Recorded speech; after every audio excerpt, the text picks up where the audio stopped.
A lot of folks have been talking about pets, making sure when you evacuate, you're taking care of your furry friends, but not all pets are furry. Not all animals are furry. So we went over to Gator Country. Sarge, a very familiar face as it pertains to 12 News, and he just let us know what was happening with his animals and the prep that they have to go through for a Southeast Texas staple. So Lauren, what's up? Right, and I don't want people to be alarmed by the image behind me. If you remember this scene right here, we're gonna get an ad, but if you remember this scene with Gary sitting in the water way up here, this was following Imelda. So we are not anticipating, we are not bracing, for those of us who are not along the Gulf, any sort of flooding of this magnitude. So if you remember, Gary and his beloved gators, Big Al, Big Tex, Texas staples, they were lost.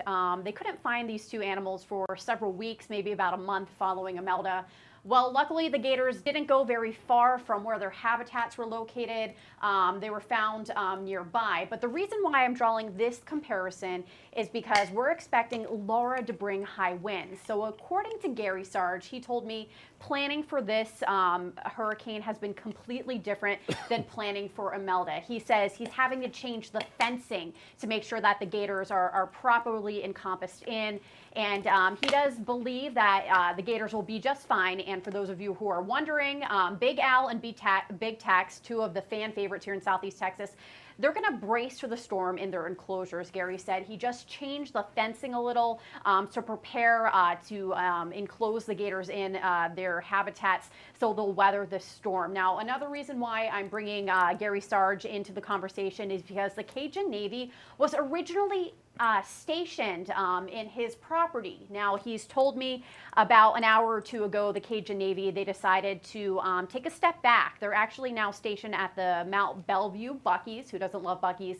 And the reason being is because the Cajun Navy, their forte is really the water, the high waters, which you see here.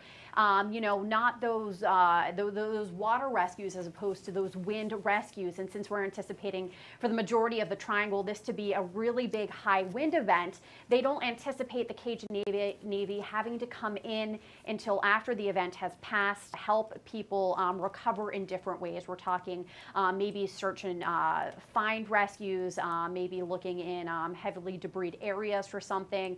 So they're not anticipating to lean too heavily on those water rescues, again, unless you're along that coast where the storm surge could be pretty significant. So drawing two comparisons, Imelda and Laura, both very different storms. People in Southeast Texas preparing very differently. Dejanique, I just wanted to give you an update because we know folks, they love these gators here in Southeast Texas. So Big Al, Big Tex, they're hunkering down, they're in their enclosure. The fencing has changed just a little bit to try and keep them on the property during this major hurricane event. You know, they feel like a part of the culture, a part of the community. So it's good to get a pulse check to see what's happening over there at Gator Country. And we're definitely hoping that for those of you who had to evacuate, that you have your furry friends with you as well, because this can definitely be a traumatic experience for pets. So definitely thinking about all of your loved ones, and that includes your furry friends.